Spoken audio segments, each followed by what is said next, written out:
مسجد دارالعلوم کا دورہ کیا۔ ایس پی ضلع ملیر ڈاکٹر عبدالخالق پیرزادہ نے مسجد کے علماء کرام اور منتظمین سے ملاقات کی۔ ایس پی ضلع ملیر ڈاکٹر عبدالخالق پیرزادہ نے علماء کرام سے جلوسوں کے روٹس اور محافل کے انعقاد کے حوالے سے تفصیلی بریفنگ لی۔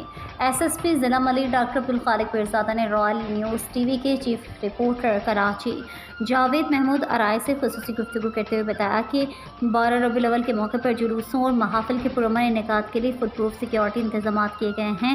ایس پی ضلع ملیر ڈاکٹر عبدالخالق پیرزادہ نے بتایا کہ محفل اور جلوسوں کے راستوں پر پولیس کی بھاری نفری تعینات ہوگی۔